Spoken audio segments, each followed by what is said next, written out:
ووصينا الإنسان بوالديه إحسانا.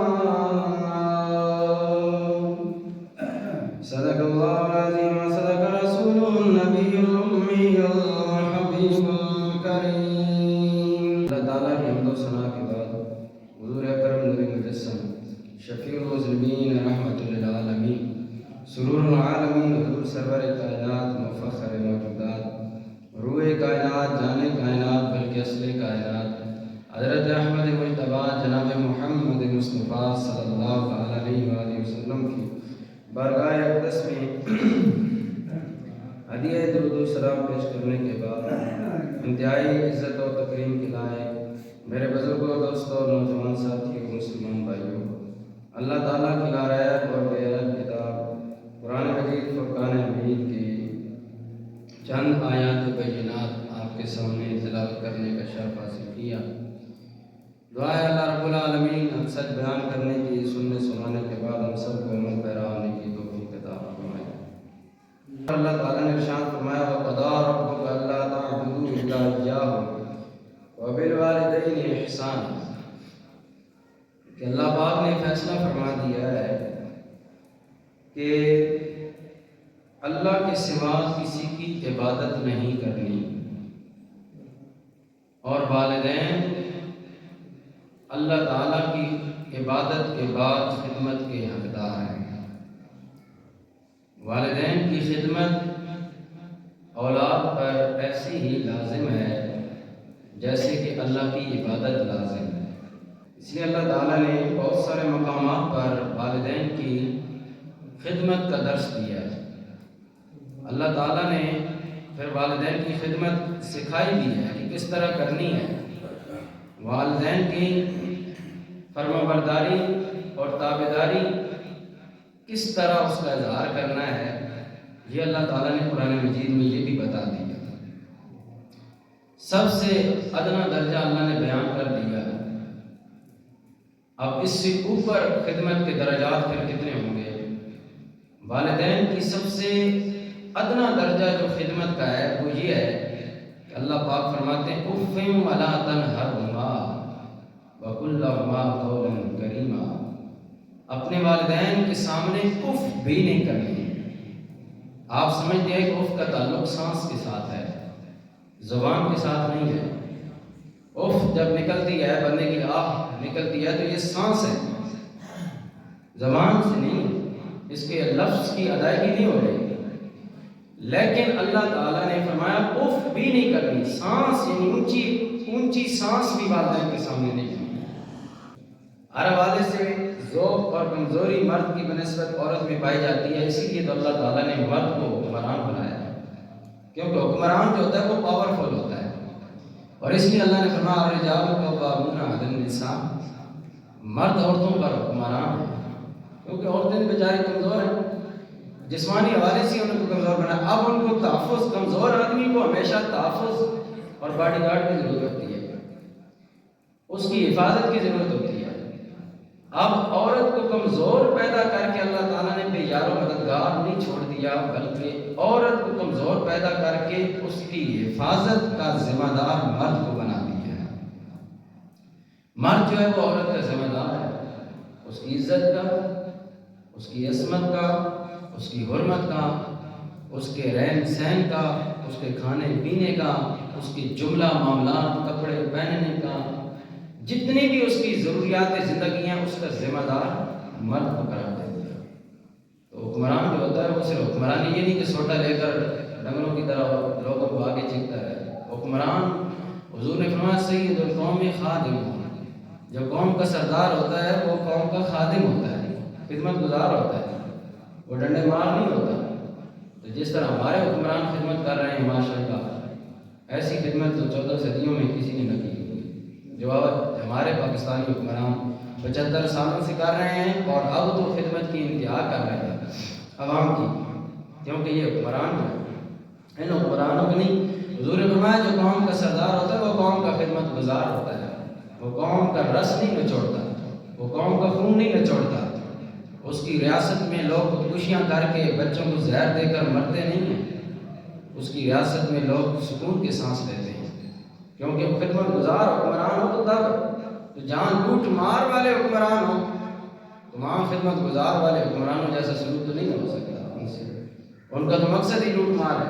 تو بہرحال مرد کو اللہ تعالیٰ نے حاکم بنایا ہے عورتوں کا، اس لیے عورتوں میں سے پھر ماں کو یہ درجہ اس لیے زیادہ بھی عطا فرمایا کہ ماں کمزور ہوتی ہے ہر حوالے سے، اس لیے ماں کا شان اور مقام اور مرتبہ میرے کملی والے آقا علیہ السلام نے زیادہ بیان فرمایا۔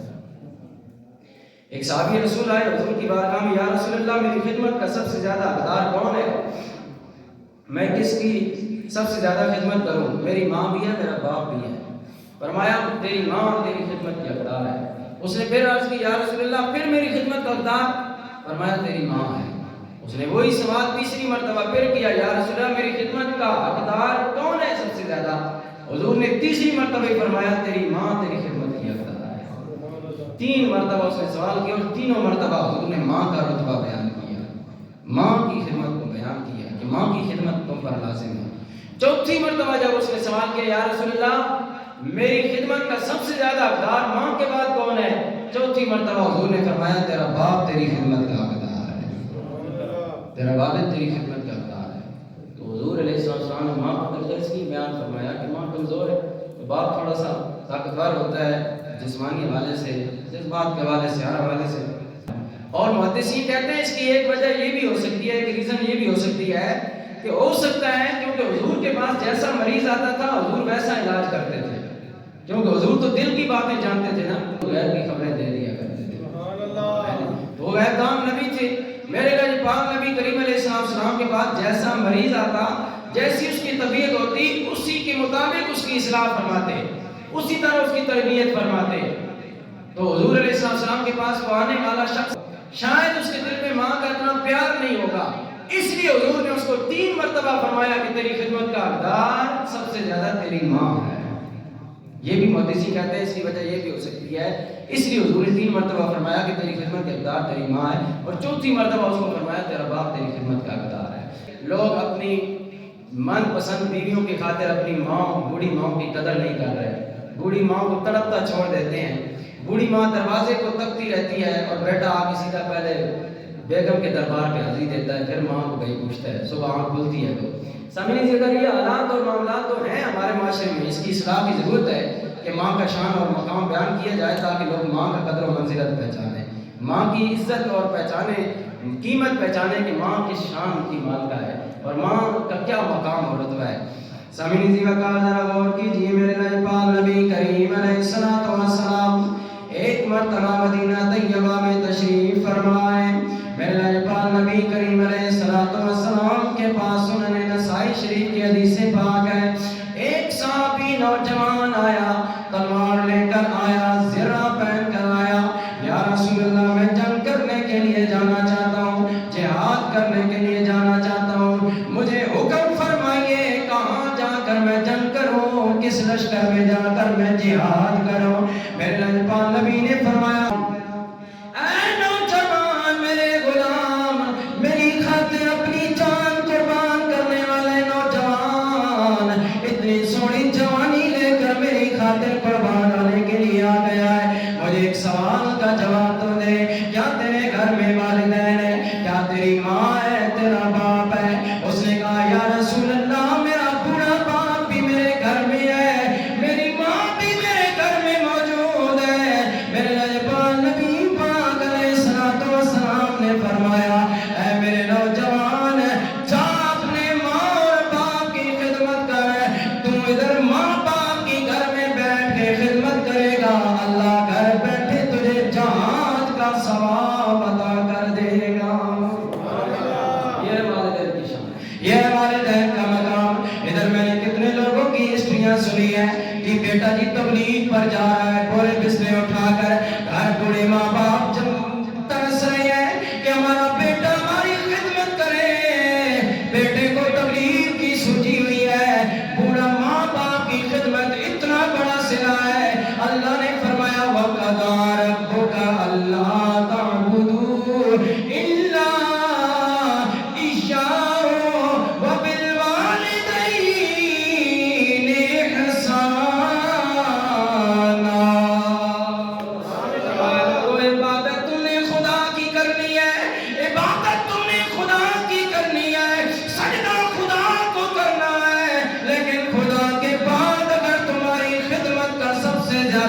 حقدار ہے تو تمہارا بوڑھا باپ اور تمہاری بوڑھی ماں ہے۔ یہ سب سے زیادہ خدمت کے حقدار۔ اللہ کی عبادت کے بعد سب سے بڑا درجہ، اللہ کی عبادت کے بعد کسی دنیا کے اور عمل کی، دنیا کے لاکھوں حج کر لو، لیکن اگر ماں باپ تم پر راضی نہیں ہے تمہارے حج قبول ہے نہیں ہے۔ تم لاکھوں تہجد پڑھو، اگر ماں باپ راضی نہیں ہے تمہارے تہجد قبول نہیں ہے۔ تم سارا سال روزہ رکھو، لوگوں کو افطار بھی کراتے رہو، ماں باپ تم پر راضی نہیں ہے تو تمہارا کوئی عمل قبول نہیں۔ یہ کیا پتہ چلا؟ اللہ کی عبادت کے بعد، یعنی اللہ کو ایک ماننے کے بعد، اللہ کی توحید اور نبی کی رسالت کا اعلان کرنے کے بعد سب سے زیادہ جو خدمت، تابعداری اور احترام کے حقدار ہیں وہ تمہارے اور میرے ماں باپ ہیں۔ یہ ہمارے ماں باپ ہیں جو سب سے زیادہ ہماری خدمت کے حقدار ہیں۔ اور پھر ماں کا شان، ماں کا کیا مقام اور مرتبہ ہے۔ ایک صحابیہ میرے لجپال نبی کریم علیہ السلام کی کلمہ پڑھنے والی، اور ایک روایت میں یہ بھی آتا ہے ایک صحابیہ ہے، لیکن جو میں نے پڑھی وہ ایک صحابیہ عورت آئی، عرض کی یا رسول اللہ میری ماں ہے وہ بوڑھی تھی، فوت ہو گئی، میں اپنی ماں کو حج نہ کرا سکی، میں صاحب استطاعت تھی، ماں میری کفالت میں تھی، ماں میری ذمہ داری میں تھی، میری ایک ہی ماں تھی، میں ماں کی خدمت، ماں کی ایک بیٹی ہوں، لیکن میری ماں حج نہ کر سکی، میرے دل میں افسوس رہا، میں اپنی ماں کو حج نہ کرا سکی، یا رسول اللہ کیا میں اپنی ماں کے بدلے میں حج کروں، اس حج کا ثواب میری ماں کو ملے گا؟ فرمایا ہاں میری غلام صحابیہ، تو اپنی ماں کے لیے حج کر، اللہ حج کا ثواب تجھے بھی عطا کرے گا، تیری ماں کو بھی عطا کرے گا۔ آئی لوگ کہنیاں دیاں اے جی ماں باپ کی خدمت ہے، پترہ نے ذمہ دار ہے، پتر ذمہ دار ہے، وارث جو پتر ہونے نسی تے وارث ہی نہ، اے تم وارث نہیں تو پھر تجھے دودھ نہیں پلایا گیا۔ اس ماں نے جس طرح پتر کو دودھ پلایا تجھے بیٹی کو بھی اتنا ہی دودھ پلایا ہے، جس 2 سال اگر بیٹے کو دودھ پلایا ہے تو 2 سال بیٹی کو بھی پلایا ہے۔ ایسا تو نہیں ہے کہ 2 سال بیٹے کو دودھ ماں نے پلایا اور بیٹی کو 1 سال پلایا ہو، ہے ایسا نہیں، برابر سلوک ہے۔ جس طرح اس نے بیٹے کا جناب گندگی صاف کی، اسی طرح تو بیٹی تھی تو تیری گندگی بھی صاف کرتی رہی، تجھے بھی اپنا شیر پلاتی رہی، اپنا دودھ پلاتی رہی، اس لیے بیٹیوں پر بھی لازم ہے اپنے والدین کی خدمت کرنا۔ لیکن بیٹیاں، ان میں ایک اصول آ جاتا ہے، ضابطہ آ جاتا ہے، جب بیٹیاں شادی شدہ ہو جائیں پھر ان پر لازم نہیں ہے کہ وہ اپنے ماں باپ کی خدمت کریں، پھر ان پر لازم اپنے خاوند کی خدمت کریں، پھر خاوند کی اجازت کے بغیر وہ اپنے ماں باپ کو مل بھی نہیں سکتی، یہ شرعی مسئلہ ہے۔ اور اس طرح عملی طور پر حضور کے صحابہ نے ہوا ہے، کیونکہ خاوند اتنا بڑا رتبہ رکھتا ہے بیوی کے لیے۔ اب جس عورت کا نکاح ہو گیا ہے اس کے لیے سب سے بڑا رتبے والا اگر کائنات میں کوئی ہے تو وہ اس کا خاوند ہے، اللہ رسول کے بعد، ماں باپ نہیں، اس کا خاوند ہے۔ اتنا بیوی پر تابعداری لازم ہے، لیکن ساڑھی بیویاں ساڑھی تابعداری کر رہی ہیں، ساڑھی بیویاں تو حکمرانیاں کر رہی ہیں مردوں کی، اتنا حضور علیہ السلام نے، لیکن اس کا قصور ٹوٹلی طور پر مردوں کا قصور ہے، عورتوں بیچاریوں کا کوئی قصور نہیں، یہ مردوں کا قصور ہے۔ مرد خود بھی دیندار بننا پسند نہیں کرتے، عیاشی کی زندگی، بغاوت کی زندگی اور بدماشی کی زندگی بسر کرنا ان کا وتیرہ ہے، پھر عورتوں نے بھی تو ایسے ہی کرنا ہے جیسے یہ ہے، ویسے جیسے روح ہوتے فرشتے۔ اور یہ بات اللہ کے قرآن 18ویں بارے میں نہیں فرمائی، الخبیثات للخبیثین والخبیثون للخبیثات والطیبات للطیبین والطیبون للطیبات۔ خبیث مردوں کے لیے خبیث عورتیں اللہ نے چن رکھی ہیں، اور خبیث عورتوں کے لیے خبیث مرد اللہ نے چن رکھے ہیں، اور والطیبات للطیبین، پاکیزہ عورتوں کے لیے اللہ تعالیٰ نے پاکیزہ مردوں کا منتخب ہے، اور پاکیزہ عورتوں کے پاکیزہ مردوں کے لیے اللہ نے پاکیزہ عورتیں منتخب کرنی ہیں۔ آج تو ہماری مادہ پرستی ہو چکی، مال اور دولت کی آواز، نس بج بس اسی کسی میں لگے ہوئے ہیں، تو کہاں ہمیں نصیحتیں ملیں، کہاں تربیت ہو؟ نہ اولاد کی تربیت، نہ پوتوں کی تربیت، نہ بچوں کی تربیت۔ تو یہ تربیت کا جو سلسلہ ہے سکول کالجوں ہر جگہ سے ختم ہو چکا ہے۔ جب تک یہ تربیت رہی ہے لوگ اللہ کے رسول کے بھی تابعدار رہے ہیں اور اپنے والدین کے بھی تابعدار رہے ہیں، کیونکہ والدین پہلے اولادوں کو اللہ رسول کا تابعدار بناتے تھے، پھر اللہ رسول ان اولادوں کو اپنا والدین کا تابعدار بنا دیتا تھا جو ان کے والدین ہوتے تھے۔ سامعین اسی وقت آئیے، حضور کی وہ صحابیہ کہتی ہے یا رسول اللہ میں نے اپنی ماں کو حج نہ کرا سکی تو کیا میں اس کی جگہ پر حج کروں تو میری ماں کو ثواب ملے گا؟ ماں فوت ہوگی؟ حضور نے فرمایا ہاں، کتنا بڑا رتبہ، کتنا بڑا شان ہے۔ ارے لوگوں آؤ لجپال نبی کریم علیہ السلام کے غلاموں، اللہ تعالیٰ نے ماں کی خدمت کا صلہ کتنا عطا فرمایا، ماں سے پیار کا درس اللہ کے نبی نے کس طرح عنایت فرمایا۔ میرے لجپال نبی کریم علیہ السلام کل نبیوں کے سلطان ہیں۔ جب آپ بیٹھے ہیں، صحابہ کرام بیٹھے ہیں، حضور کی آنکھیں اشک بار ہو گئی، حضور کی آنکھوں میں آنسو جاری ہو گئے۔ صحابہ نے عرض کیا یا رسول اللہ رونے کی وجہ کیا ہے؟ فرمایا مجھے میری ماں آمنہ یاد آ گئی ہے۔ اللہ کا نبی جن پر اللہ کی وحی نازل ہو رہی ہے، جن کا اللہ سہارا ہے، ہر معاملے میں اللہ جلداری فرما رہا ہے، کل کائنات کا خالق مالک، جن کے لیے کائنات کو پیدا فرما رہا ہے، اس لجپال نبی کو بھی اپنی ماں کی محبت ستا رہی ہے۔ میرے لجپال نبی کریم فرماتے ہیں میری ماں یاد آ رہی ہے۔ اے میرے صحابہ، ماں کا اتنا بلند شان ہے، کاش آج محمد عربی کی ماں زندہ ہوتی، میں نماز عشاء یا کوئی نماز پڑھا رہا ہوتا، میری ماں مجھے آواز دیتی اے محمد، اے میرے صحابہ، میں نماز چھوڑ کر اپنے ماں کے قدموں میں حاضر ہو جاتا۔ کاش آج میری ماں یہ میرا مقام دیتی۔ یہ لاکھوں صحابہ اپنے بچوں کو چھوڑ کر، بیویوں کو چھوڑ کر، خاندانوں کو چھوڑ کر، گھر بار کو چھوڑ کر مجھ پر قربان ہو رہے ہیں، میرے ایک اشارے پر اپنی جانیں قربان کر رہے ہیں، میرے قدموں کے نیچے اپنے آنکھیں بچھا رہے ہیں، میرا خون بھی پینا سعادت سمجھ رہے ہیں، میرے لعاب کو بھی پی رہے ہیں، میرے پیشاب کو بھی پی رہے ہیں۔ اتنی عزت اور احترام آج میری ماں دیتی۔ ارے لوگوں، میرے لجپال نبی کریم علیہ السلام ایک مرتبہ اس وادی سے گزرے جہاں سیدہ آمنہ، اماں آمنہ پاک، ارے ماں کا کتنا پیار ہوتا ہے، ماں کا کتنا مقام ہے۔ میرے لجپال نبی پاک کے غلاموں، ماں آمنہ مدینہ میں سسرال ہے۔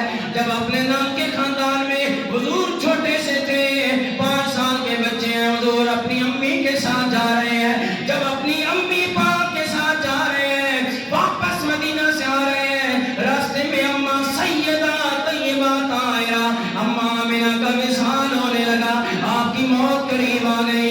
ارے لوگوں، میرے لجپال نبی کریم بھی ساتھ ہیں، ساتھ ایک لونڈی بھی ہے۔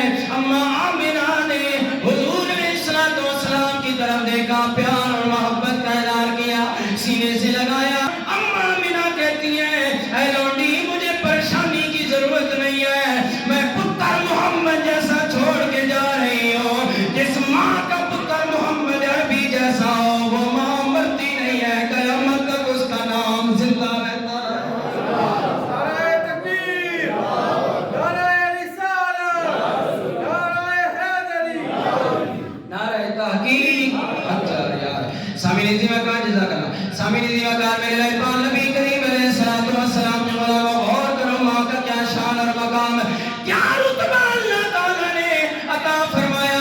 ارے ماں آمنہ فرماتی ہے جس کا پتر محمد عربی جیسا ہو، وہ ماں مرتی نہیں ہے۔ لوگوں، ارے حضور علیہ السلام اپنی ماں آمنہ کی قبر پر حاضر ہوئے، رونے لگ پڑے، صحابہ بھی رونے لگ پڑے، میرے نبی کے چھم چھم موتیوں جیسے آنسو قبر پر گر رہے ہیں۔ میرے لجپال نبی کریم کے صحابہ رشک کر رہے ہیں، کتنی قسمت کی سکندر، کتنا قسمت کا سکندر ہے یہ قبر والا، جس کی قبر کو میرے لجپال نبی کے آنسو مل رہے ہیں۔ میرے لجپال نبی پاک علیہ السلام کے غلاموں، جب میرے لجپال نبی بہت دیر تک روتے رہے، رو رو کر حال نڈال ہو گیا، لیکن میرے لجپال نبی کریم علیہ السلام کے صحابہ نے پوچھا یا رسول اللہ، یہ کون ہے قسمت کا سکندر جس کو محمد عربی نبیوں کے سلطان کے آنسو مل رہے ہیں؟ آپ کا تو جس جگہ پر ہاتھ لگ جائے،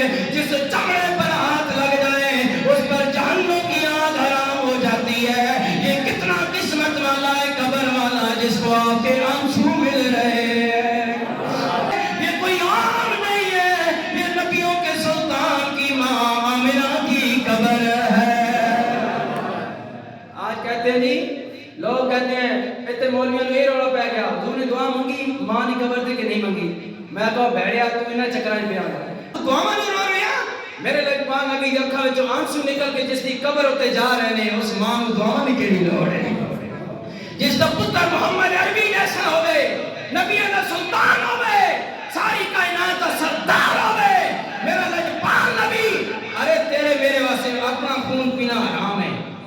صبح ہو نا خون نکلے تو بندہ جیب رکھ کے بنا پی لے، یہ حرام ہے، اپنا خون پینا حرام ہے۔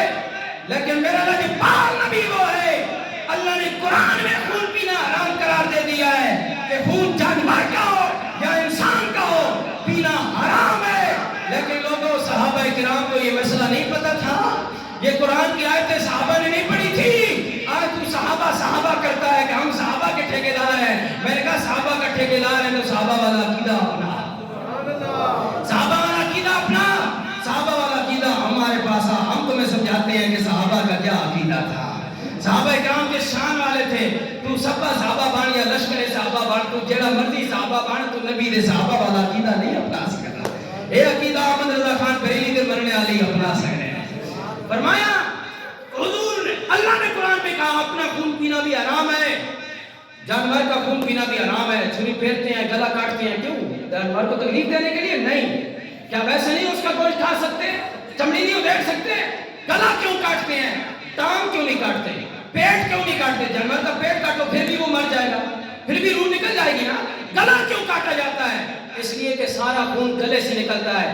اللہ تعالیٰ گلا کٹوا کے جانور کا خون نکلوا کے پھر گوشت کو حلال کرواتا ہے۔ یہ مقصد ہے گلا کاٹنے کا، جانور کا خون نکل جائے تاکہ خون کا ایک قطرہ بھی بیچ میں نہ رہے، گوشت حلال ہوتا ہے۔ خون حرام ہے۔ خون کیا ہے؟ گوشت کو دھو کر کیوں پکاتا ہے؟ خون نکل جائے، کوئی اور گوشت میں بھی وہ نکل جائے۔ خون حرام ہے، مرد کا ہو، عورت کا ہو، جانور کا ہو، پرندے کا ہو، خون حرام ہے۔ خون نہیں آپ پی سکتے۔ لیکن میرے لاجواب نبی کے صحابہ، میرے نبی نے پچھنے لگائے، نائی آیا پچھنے لگائے، بلیڈ مارا، میرے لاجواب نبی کا خون نکلا، برتن خون سے بھر گیا، ایک قطرہ زمین پر نہیں صحابہ نے گرنے دیا۔ میرے لاجواب نبی نے فرمایا عبداللہ ابن زبیر جی یا رسول اللہ، یہ برتن اٹھا ایسی جگہ خون پھینک گیا جہاں تک کوئی جانور نہ پہنچ سکے، کوئی پرندہ چونچ نہ مر سکے، ایسی جگہ خون ڈال گیا۔ حضرت عبداللہ بن زبیر گئے، جا کر باہر نکلے، واپس آ گئے برتن خالی لے کر۔ حضور نے پوچھا خون پھینکا ہے؟ ہاں پھینکا ہے۔ ایسی جگہ پھینکا ہے جہاں کسی جانور کی پہنچ نہیں ہے، پرندے کی پہنچ نہیں ہے؟ جی یا رسول اللہ ایسی جگہ پہنچا ہے۔ عبداللہ بن زبیر مسکرا رہے ہیں، میرے نبی بھی مسکرا پڑے، فرمایا لگتا ہے عبداللہ تو میرا خون پی گیا ہے۔ ہاں یا رسول اللہ میں پی گیا ہوں، میرے پیٹ میں آپ کا خون چلا گیا ہے، یہاں تک نہ جانور جا سکتا ہے نہ پرندہ جا سکتا ہے۔ میرے نبی نے فرمایا یہ کیا کیا؟ یہ نہیں فرمایا یہ کیا کیا، تو نے حرام کام کر دیا۔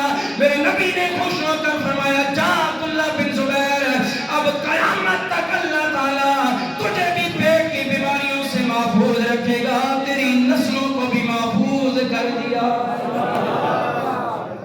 اور دا صحابہ کا عقیدہ کس کو لے؟ صحابہ کا یہ عقیدہ تمہیں نہیں پتا؟ یہ کہتا جی ماں سے دعا منگی یا نہیں منگی؟ میں اگر چلے آپ بے وقوف ہاں، جس ماں کا بیٹا محمد عربی صلی اللہ علیہ وسلم جیسا ہو، جس پر درود نہ پڑا جائے نام سن کر تو بندہ بخیل ہو جاتا ہے، منافق ہو جاتا ہے، مسلمان ہی نہیں رہتا۔ اس نبی کی ماں، اچھا ایک اور مثال دے ہوں کہ حضرت آمنہ کا کیا شان اور کیا مقام ہوگا، اس کو سمجھانے کے لیے میں ایک مثال دیتا ہوں۔ حضرت یونس علیہ السلام کا نام سنا ہے نا، قرآن میں ہے نا حضرت یونس علیہ السلام کا، بولو کون سے نبی؟ حضرت یونس علیہ السلام۔ کون سے نبی؟ ذرا بولو نا، نبیوں کا نام برکت کے لیے بولا کرو، ان نبیوں کے صدقے میں اللہ کرم فرمائے گا۔ حضرت یونس علیہ السلام نام سن رکھا ہے نا، حضرت یونس علیہ السلام اللہ کے نبی تھے نا، حضرت یونس علیہ السلام اللہ کے نبی، آپ پر آزمائش آئی، کون سی آزمائش آئی؟ سبحان اللہ۔ مچھلی کے پیٹ میں، بعض لوگ کہتے ہیں 10 دن، بعض لوگ کہتے ہیں 40 دن، مختلف مفسرین نے روایات نکل دی، بعض جتنے دن بھی رہے مچھلی کے پیٹ میں رہے حضرت یونس علیہ السلام، اوے 3 دن رہے یا 10 دن رہے 40 دن رہے، اس جھگڑے کو چھوڑ رہے تو صحیح نا، قرآن کہتا ہے مچھلی کے پیٹ میں رہے حضرت یونس علیہ السلام۔ اب دیکھو 4 دن حضرت یونس علیہ السلام جس مچھلی کے پیٹ میں رہے، وہ مچھلی سارے سمندروں کی مچھلیوں سے اعلیٰ بن گئی۔ جس مچھلی کے پیٹ میں حضرت یونس علیہ السلام، اب نکتہ سمجھنا نوجوانوں تمہارے لیے بات کر رہا ہوں، حضرت یونس علیہ السلام نے مچھلی کے پیٹ میں چند دن گزارے، چند گھڑیاں گزاری، وہ مچھلی تو شان والی بن گئی۔ جس آمنہ کے پیٹ میں نبیوں کے سلطان محمد نے 9 مہینے گزارے، اس آمنہ کا شان کتنا بلند ہوا۔ جس ماں کے پیٹ میں محمد عربی 9 مہینے رہے، اس آمنہ کا شان کتنا بلند ہوگا، جو نبیوں کا سلطان ہے۔ اگر یونس علیہ السلام کی یہ شان ہے کہ مچھلی کے پیٹ میں رہے تو مچھلی اعلیٰ بن جاتی ہے، تو جس آمنہ کے پیٹ میں، مائی آمنہ کے پیٹ میں میرے نبی پاک رہے، اس آمنہ کا مقام کتنا بلند ہوگا۔ بس کہ سبحان اللہ۔ وہ کسی شاعر نے بڑی پیاری بات کہی، جتھے سونے نے تلیاں لایا نے، جتھے سونے نے تلیاں لایا نے، اس تھاں ورگی کوئی تھاں نہیں ہے۔ تھاں کہتے ہیں جگہ کو، پنجابی میں تھاں کس کو کہتے ہیں؟ جگہ کو۔ جتھے سونے نے تلیاں لایا نے، اس تھاں ورگی کوئی تھاں نہیں ہے۔ او جڑی چمدی سی ماتھا میرے آقا دا، او جڑی چمدی سی ماتھا میرے آقا دا، اس ماں ورگی کوئی ماں نہیں ہے۔ یہ عقیدہ ہمارا ہے۔ میرے پاک نبی پاک علیہ السلام کے علماء، میرے پاک نبی نے اپنی ماں کی قبر پر آنسو بہائے اور ماں کی یاد میں تڑپایا۔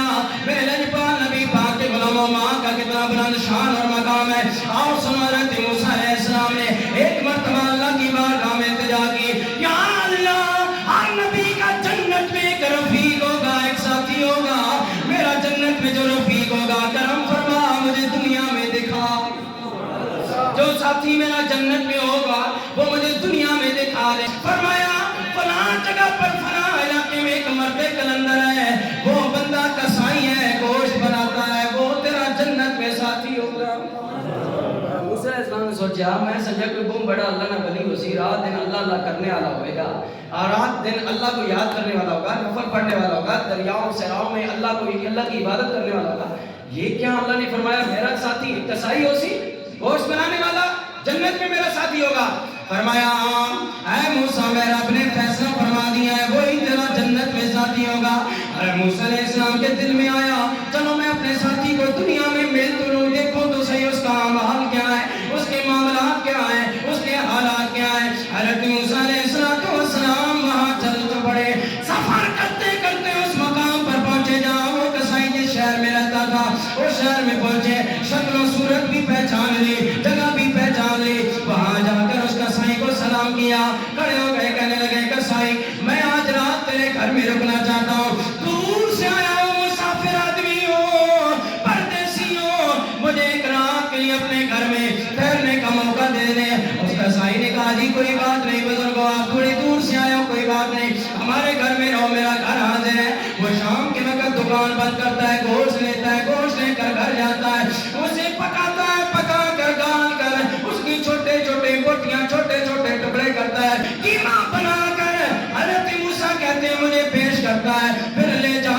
کر ایک کوٹھری میں جاتا ہے، اس کپڑے کے اندر اس کی ماں ہے، جب وہ بوڑھی عورت کو باہر نکالتا ہے، رکھتا ہے، رکھ کر اسے اپنی ماں کی خدمت کرتا ہے اور پھر اپنی ماں کے منہ میں نوالے ڈالتا ہے، ماں کو کھلا کر خود کھانا کھاتا ہے۔ حضرت موسیٰ علیہ السلام فرماتے ہیں لوگوں میں قریب ہوا، میں نے پوچھا یہ کون ہے؟ کہنے لگا یہ میری ماں ہے۔ ارے موسیٰ کہتے ہیں میں نے سنا اس کی ماں دعا کر رہی ہے کھانے کے بعد، یا اللہ جس طرح میرے پتر نے میری قدر کی ہے، تو میرے رب کرم فرما میرے بیٹے پر، جنت میں سے موسیٰ کا ساتھی بنا دے۔